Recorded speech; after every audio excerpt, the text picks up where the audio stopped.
Well हमारे पास इक्वेशन है v is equal to omega cross R. अच्छा, एक्सेलरेशन की डेफिनेशन क्या होती है? D upon D. यहाँ दोनों को वेरिएबल मानते हैं, ओमेगा को भी आर को भी।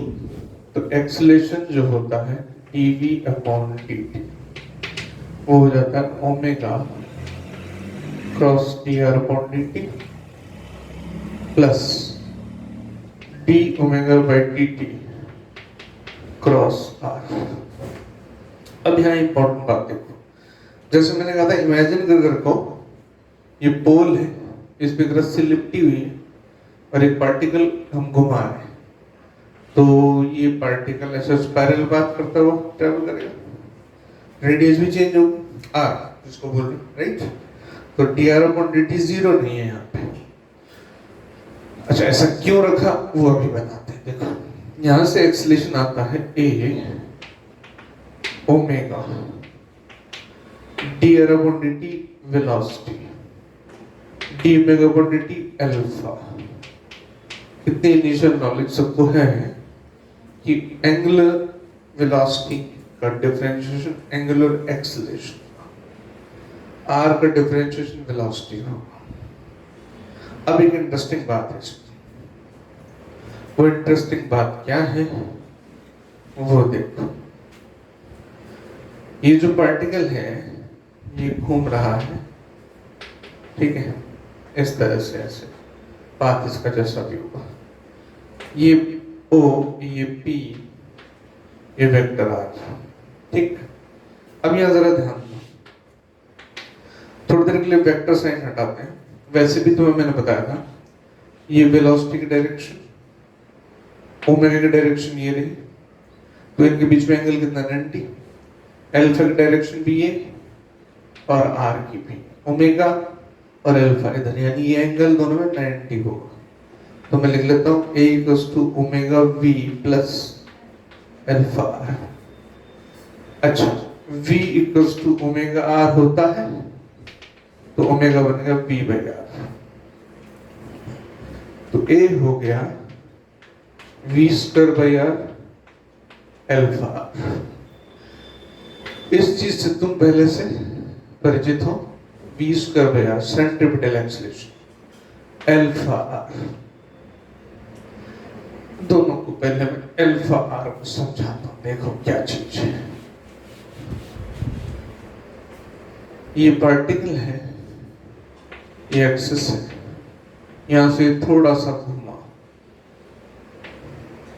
डिस्टेंस s, ये एंगल थीटा, ठीक है भाई, ये radius r, angle equals to r upon radius s equals to r theta, ठीक है भाई। ds अपॉन dt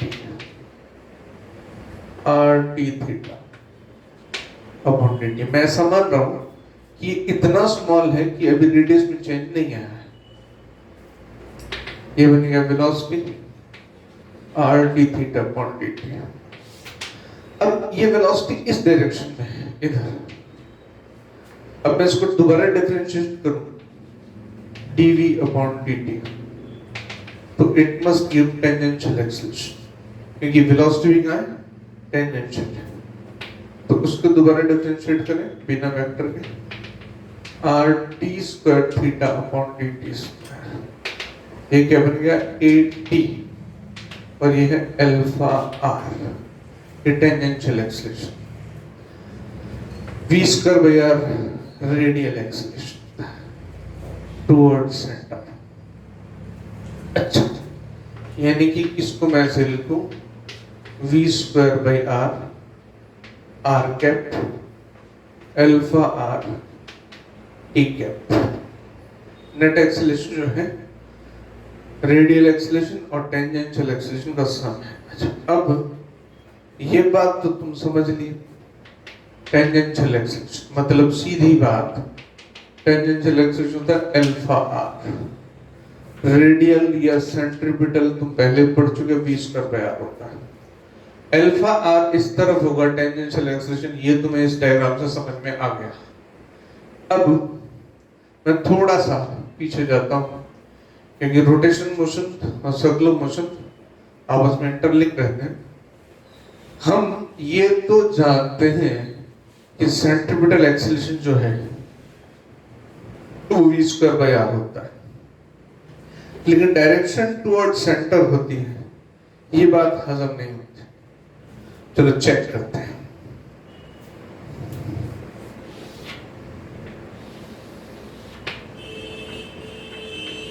मैं एक सिंपल सा फेनोमेना ले रहा हूं। एक पार्टिकल सर्कल में घूम रहा है, स्पीड कांस्टेंट है v, ये पॉइंट a, ये पॉइंट b, ये वेलोसिटी va, इधर वेलोसिटी v, ठीक है। a से b तक का जो टाइम है इसको मैं डेल्टा t लिख लेता हूं, ठीक है भाई। a से b का डिस्टेंस मैं डेल्टा s लिख लेता हूं, और इस एंगल को मैं डेल्टा थीटा बोल देता हूं, या थीटा लिख लेते हैं, ठीक है। बाद में स्मॉल उसका ध्यान है। अब a से b मान लो ये कांस्टेंट स्पीड है, ये क्या है? कांस्टेंट स्पीड, कांस्टेंट है, लेकिन डायरेक्शन बदलती है तो वेलोसिटी वेरिएबल है। वेलोसिटी वेरिएबल है, इसका मतलब एक्सेलरेशन होना चाहिए। तो मैं एक्सेलरेशन की डेफिनेशन के हिसाब से, एक्सेलरेशन होता है change in velocity upon time, यहां निकालते हैं vt माइनस va मॉड, इसको यहां सॉल्व करते हैं। vb² plus va² minus 2va/vb, जगह थोड़ी कम है मेरे पास, नीचे आ जाते हैं। देख, vb² plus va² minus 2va/vb cos theta. इस चीज को मैं डेल्टा v मॉड भी लिख सकता हूं, यहां लिख देते हैं डेल्टा v मॉड। vb की value v² plus v² minus 2v² cos theta, 2v² minus 2v² cos theta,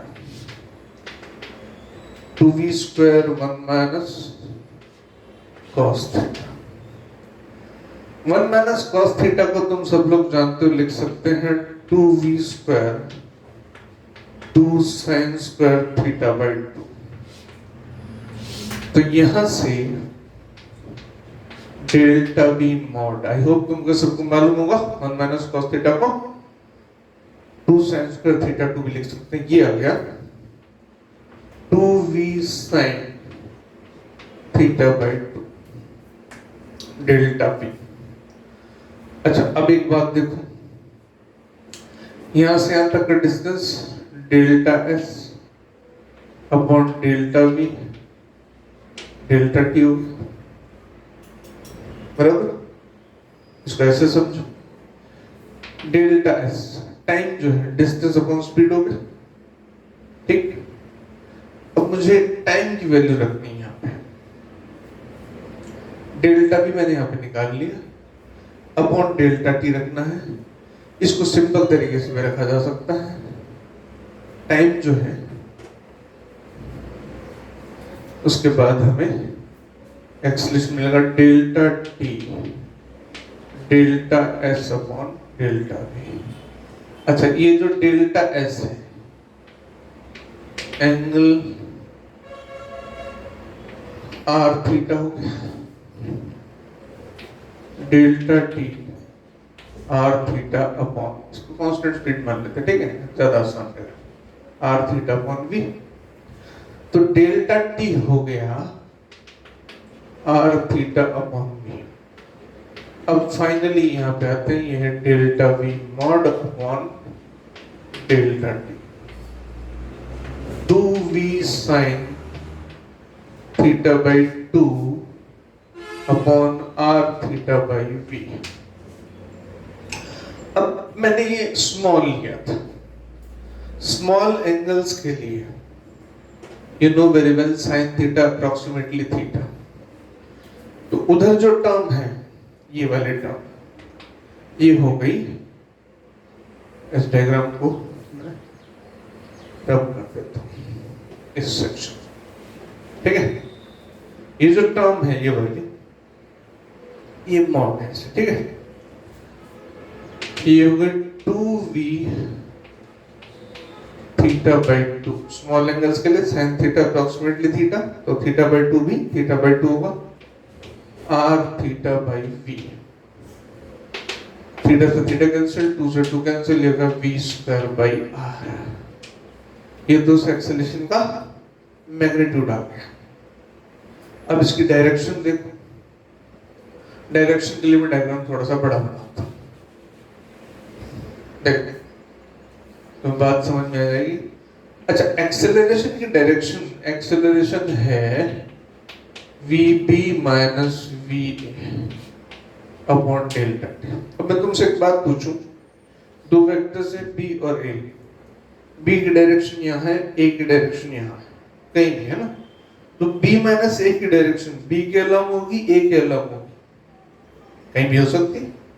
vector subtraction या एडिशन तुमने किया ही है, तो a की जो डायरेक्शन है वो vb माइनस va जो वेक्टर आएगा उसकी तरफ। ध्यान रहे, यहाँ बच्चे गलती करते हैं, बच्चे कहते हैं टेंजेंशियल वेलोसिटी है तो एक्सेलरेशन में टेंजेंशियल होगा, नहीं, acceleration change in velocity upon time होता है, और जो चेंज इन वेलोसिटी है vb माइनस va वो डायरेक्शन एक्सेलरेशन की होगी। चेंज, चेंज माने डिफरेंस ऑफ वेक्टर।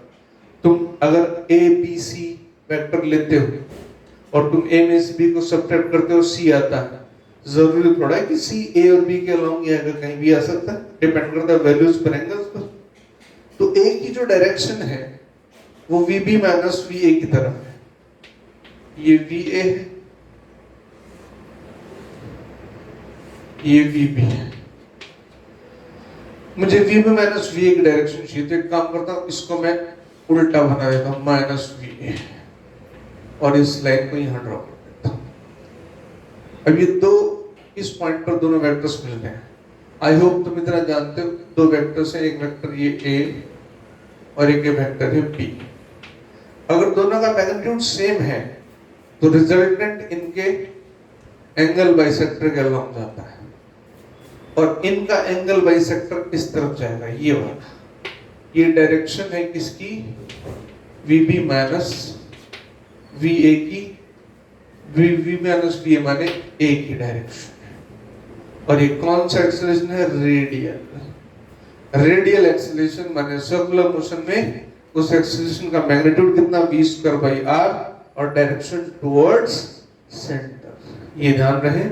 तो रोटेशन मोशन में अक्सर तुम यूनिफॉर्म रोटेशन मोशन पढ़ते हो, लेकिन नॉन यूनिफॉर्म हो तो किसी भी पार्टिकल के पास दोनों एक्सेलरेशन होंगे, रेडियल भी और टेंजेंशियल भी। तो इतनी सी बात, आगे आगे कहीं कुछ प्रॉब्लम्स आएंगी तो उस पर हम डील करेंगे। अभी मेरा ध्यान इस तरफ है कि मैं बेसिक बातें कर रहा हूं, बिल्कुल छोटी छोटी सी, जिस तरफ नॉर्मली बच्चों का ध्यान नहीं जाता। अच्छा, इसके बाद मोमेंट ऑफ इनर्शिया बोल देते हैं। मैंने rectilinear motion, curvilinear motion, rotation motion समझाया। रोटेशन मोशन में वेलोसिटी, एंगल, एस, थीटा ये सब रिलेट कर दिया। तुम समझो तो मैंने तुम्हें v equals to omega r बता दिया, at equals to alpha r बता दिया, ar v square by r ये एक्चुअली सेम है, ये बता दिया। अब हम आगे चलते हैं। ये हुआ इतना सेक्शन रोटेशनल काइनेमेटिक्स। मोशन हो रहा है, काइनेमेटिक्स का मतलब समझते हो कि हम मोशन को स्टडी करते हैं, लेकिन उसका जो कॉज है उसमें हम नहीं जाते, कॉज ऑफ मोशन। अब हम डायनेमिक्स, रोटेशनल डायनेमिक्स पर पाते हैं। उसके पहले मोमेंट ऑफ इनर्शिया। इसको समझने के लिए एक काम करते हैं, एक कन्विंसिंग प्रूफ पे हम चर्चा करते हैं। वो ऐसे है कि हमने मूवमेंट ऑफ इनर्शिया बोला। इनर्शिया जो भी किसी बॉडी में होता है वो ड्यू टू मास होता है। एक ऑब्जेक्ट है, इसमें मास है, तो इसमें इनर्शिया की प्रॉपर्टी थी। Inertia Newton's first law of inertia, कि अगर इस पे फोर्स लगेगा तो ही अपनी पोजीशन ऑफ मोशन चेंज करेगा, स्टेट ऑफ मोशन चेंज करेगा। अगर रेस्ट पे तो रेस्ट पे रहेगा, कांस्टेंट वेलोसिटी से है तो कांस्टेंट वेलोसिटी से चलता रहेगा जब तक कि एक्सटर्नल फोर्स ना लगे। तो this is property of inertia. अब ये मूवमेंट ऑफ इनर्शिया, इसको ऐसा ले सकते हो कि जैसे मैं यूं कहूं तुमसे, ये एक रिजिड बॉडी है, ये एक्सेस पास हो रहा है, अब हम घुमाने पर जाते हैं, कोई चीज को घुमाना है। अब घुमाओगे तो तुम क्या करोगे, इस पे कुछ एफर्ट लगाओगे। एफर्ट को बाद में टॉर्क बोलूंगा मैं, कुछ एफर्ट लगाओगे। तुम इसको घुमाने के लिए भी एक एफर्ट चाहिए, इसको टॉर्क बोलते हैं। और घूमती हुई को रोकने के लिए भी वही एफर्ट चाहिए। अब फोर्स नहीं है यहां पर, कोई और टर्म है, टॉर्क, बाद में पढ़ेंगे इसको थोड़ा सा डिटेल्स में। अभी पहले समझते हैं कि इस पर्टिकुलर मोशन में जो इनर्शिया का रोल है वो कौन प्ले कर रहा है। तो मैं एक चीज लेके चलता हूं कि एक पार्टिकल जब मूव कर रहा होता है तो हमें एक चीज से तो कतई एतराज नहीं है, इसकी काइनेटिक एनर्जी हाफ mv²। अब इसके साथ भी ऐसा होना चाहिए कि इसकी एंगुलर वेलोसिटी अगर ओमेगा है तो इसकी काइनेटिक एनर्जी भी हाफ समथिंग इनटू ओमेगा² होना चाहिए। जिस समथिंग में क्या आना चाहिए, इनर्शिया आना चाहिए। बराबर भाई, एनर्जी तो सीधा सा कन्विंसिंग एक स्टेटमेंट है ही। मैं डेफिनेशन डायरेक्ट नहीं दे रहा, मैं क्या कर रहा हूं कि मेरे को मालूम है कि काइनेटिक एनर्जी ये होगी, बिल्कुल वेल प्रूफ। अब एक पार्टिकल की काइनेटिक एनर्जी ये होगी हाफ ऑफ mv², मतलब half of inertia into v²। यहां पर v नहीं है, ओमेगा एंगुलर वेलोसिटी, लेकिन यहां पर इस इनर्शिया आना चाहिए, किसका, रोटेशनल इनर्शिया। अभी नाम देता हूं मैं, रोटेशनल इनर्शिया। चलो बात करते हैं। एक पार्टिकल है, इसका मास m1, distance r1, m2 r2, m3 r3, m4 r4, ऐसे सो ऑन, mn rn। ठीक है भाई, ये सब ऐसे घूम रहे हैं। ये डेफिनेटली r1 रेडियस के सर्कल में घूमेगा। ये अब डेफिनेशन यहां से समझ में आ जाती है रोटेशन की। रोटेशन में होता क्या है, ट्रांसलेटरी मोशन बताया था मैंने कि ट्रांसलेटरी और रोटेटरी में क्या फर्क है। रोटेशन में एक पॉइंट है या एक एक्सिस है जिसके अराउंड, जिसको सेंटर मान के सारे पार्टिकल सर्कल में घूम रहे हैं, कॉन्सेंट्रिक सर्कल्स। तो m1 घूम रहा है r1 रेडियस के सर्कल में, m2 r2 में, ये r3 में, ये r4। अच्छा, अब इनकी लीनियर स्पीड की बात करते हैं। तो भाई v1 जो होगा ओमेगा r1, भाई एंगल तो सब सेम रोटेट करेगा ना भाई। जैसे मैं तुम्हें समझाया था पिछली क्लास में, ये ऐसे पार्टिकल, ये कोलिजन बॉडी है ना, ये पार्टिकल ऐसे घुमा, ये ऐसे घुमा, ये ऐसे घुमा, तो एंगल तो सबका सेम बनेगा। तो एंगल का डिफरेंशिएशन ओमेगा होता है, वो भी सबके लिए सेम होगा। तो v1 omega r1, v2 omega r2, v3 omega r3, ऐसे चलते चलते vn ओमेगा rn। अब जरा काइनेटिक एनर्जी की चर्चा करते हैं। Kinetic energy half of, formula तो वही है, m1v1², m2v2², so on, half of mn vn²। ठीक है भाई। अच्छा, v1 कितना, omega r1, omega r1², m2 omega r2², half M N omega R N square. ठीक है भाई। अब सब में से देखो ओमेगा स्क्वायर बाई 2 कॉमन आ रहा है, देखिए यहाँ भी स्क्वायर यहाँ भी स्क्वायर, सब जगह अंदर क्या बच रहा है, m1r1 square m2r2 square so on mnrn square. ठीक है भाई। अब यहां से एक इंटरेस्टिंग बात देखो, ये कलेक्टिव जो क्वांटिटी है, अब उस इक्वेशन में देखो जहां मैंने ब्रैकेट लगाया है, हाफ ओमेगा स्क्वायर तो हमारे पास है, बीच में जगह खाली है, तो बीच में जो जगह खाली है उधर क्या लिख दूं मैं,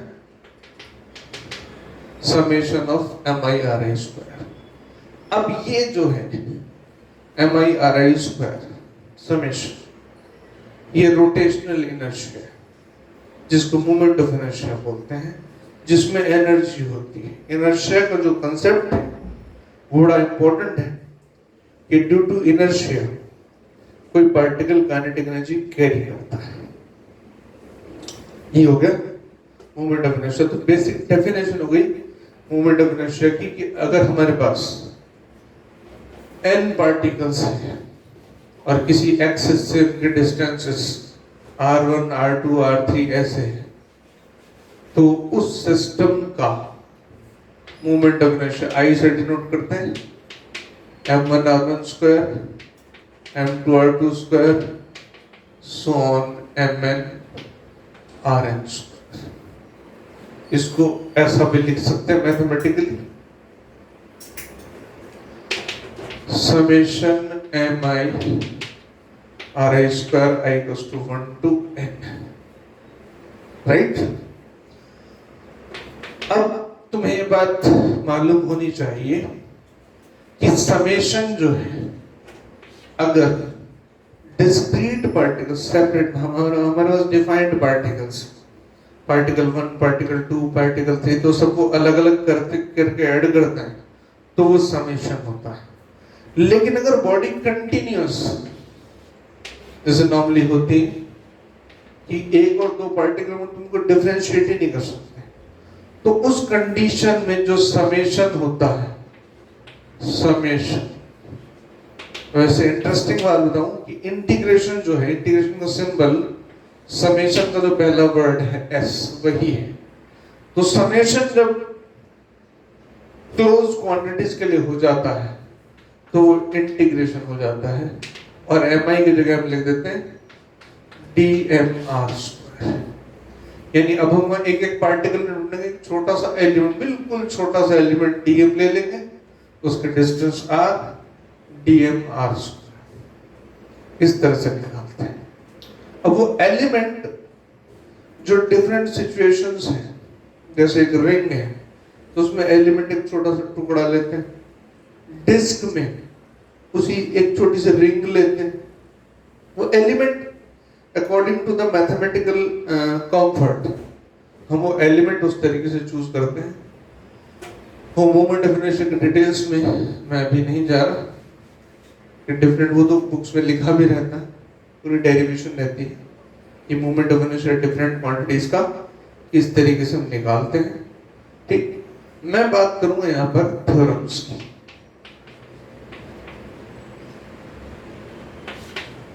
पहली है पैरेलल एक्सिस थ्योरम। उसके पहले मैं एक बात करूंगा, ये कोई भी ऑब्जेक्ट है, ये इसका centre of mass, centre of mass के अबाउट जो डिफरेंट पार्टिकल्स हैं, इनकी पोजीशंस हैं, ये R1 R2 R3 ऐसे करके R है। अच्छा, अब एक बात समझो, सेंटर ऑफ मास तुम्हें अच्छे से मालूम है, मैं इसको ऐसे लिख देता हूं RCM, M1 R1 plus M2 R2, लिखते हैं यहाँ पे। सेंटर ऑफ मास जो होता है RCM, वो निकालते हैं M1R1 plus M2R2 plus M3R3 so on MnRn upon sum of masses M1 plus M2 so on Mn। अच्छा, अब ये तुम्हें मालूम है कि सेंटर ऑफ मास इस बात पे डिपेंड नहीं करता कि तुम फ्रेम ऑफ रेफरेंस या ओरिजिन कौन सा चूज करो। तो एक काम करते हैं, हम ओरिजिन यही ले लेते हैं, यही वाला सेंटर ऑफ मास, यही ओरिजिन है, ये एक्स एक्सिस ये वाई एक्सिस। तो आरसीएम कितना हो गया? 0। ये जो सारी क्वांटिटीज है summation M I R i upon summation M i, है ना। अब यहां से हमें एक चीज मिलती है कि summation of M I R I is 0। अब ये जो एम और आर का प्रोडक्ट है इसको बोलते हैं movement of mass about centre, movement of mass about centre of mass. तो यहां से हम एक इंपॉर्टेंट कंक्लूजन निकालते हैं कि सम ऑफ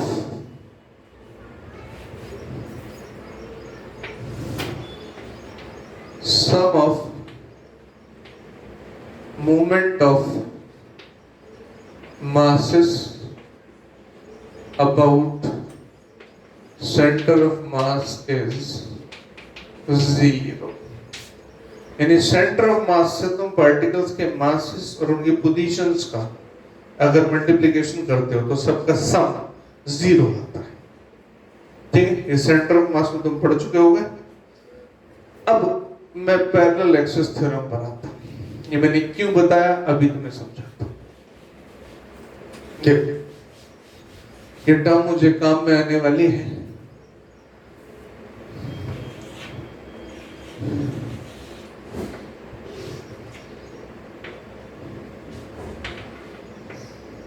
ये सेंटर ऑफ मास, इसको मैं सी से डिनोट करता हूं। ये एक्सिस पॉइंट ओ से गुजर रहा है, ये एक्सिस सेंटर ऑफ मास से गुजर रहा है। इसके about moment of inertia ICM हमें मालूम है। इनके बीच का डिस्टेंस मैं इसको टी वेक्टर लिख देता हूं। मैं इसको ओरिजिन मान रहा हूं, ये टी वेक्टर होगा। ठीक है, कोई पार्टिकल लिया जो पॉइंट पी पर है, ठीक है, इसका मास मैंने एम आई ले लिया। ये पोजीशन इसको बोल दिया मैंने आर पी ओ, ये पोजीशन आर पी सी। अच्छा, अब इस पार्टिकल का moment of inertia D I M I, D M लिखते ज्यादा क्लियर होगा, डी एम लिखता है उसका मास। ठीक है, D M R P O, R P O square. तुम इसको ऐसा भी लिख सकते हो, delta I M I R P O whole square, M one लिख सकते हो। इसका मैं लिख देता हूँ उसको छोटे अक्षर से, ठीक है, ज्यादा क्लियर है। आई वन, ठीक है, आई वन आई टू, ऐसे आई टू होगा, ऐसे आई थ्री होगा। अब मुझे क्या इस बात से लेना देना है कि इस इक्वेशन को अगर मैं समेशन ऑफ आई वन करूंगा तो मुझे आई मिलेगा। वन मतलब आई इक्वल्स टू वन से एन, ठीक है भाई। तो यहां पर ये समेशन हो जाएगा एम आई R P O whole square. अब जरा आर पी ओ को देखो, ये ट्रायंगल बन रहा है ओ सी पी। तो आर पी ओ जो है वो आर, ये वाला जो वेक्टर है R C O plus R P C, इसका वेक्टर सम है। आर पी ओ का स्क्वायर करते हैं, R P O square R CO square RPC square plus 2 RCO RPC cos theta. अब इसको ऐसे ले अगर तो RCO कितना है D स्क्वायर RPC RCMI यानी उस पार्टिकल MI की सेंटर ऑफ मास से distance plus 2D RCMI cos theta. हमारी इक्वेशन में स्क्वायर किसका हो रहा है? RPO का ही हो रहा है। यहां पर देखो, अब तुम हर एक पार्टिकल से इसको मल्टीप्लाई करते जाओगे। यहां से अब इस इक्वेशन में डायरेक्ट रखता हूं, ये हुआ M1 D square plus RCM1 plus 2 dot RCM1 cos theta plus M2 D square RCM2 square plus 2D RCM2 cos theta 2। ऐसे चलते चलते चलते सारे n पार्टिकल्स। यहां पे ध्यान देना, ये सबसे इंपॉर्टेंट पॉइंट है। लास्ट आ जाएगा ऐसे Mn D square plus RCMN square plus 2D RCMN cos theta. अब एक बात समझो, यहां पर इन सब का सम करना है मेरे को। ऊपर से सारी चीज मिटा देता हूं। मेरे पास जो टोटल मोमेंट ऑफ इनर्शिया आ रहा है वो इन सब का सम है। M1 plus M2 so on Mn, ये हो गया D स्क्वायर। उसके बाद M1 R1 CM square M2 R2 CM2 square, तो ये हो जाएगा ICM। I hope you understand. M1 RCM1 square M2 RCM2 square M3 RP। सारे डिस्टेंसेस कहां से ले रहे हो? सेंटर ऑफ मास से। तो एक एक पार्टिकल का मोमेंट ऑफ इनर्शिया निकाल के एडअप ही करो, तो वो क्या आ गया? ICM। फिर एक थर्ड टर्म है, वो सबसे इंपॉर्टेंट है, 2M1 R1D cos theta 1 plus 2M2 R2D cos theta 2 so on 2Mn RND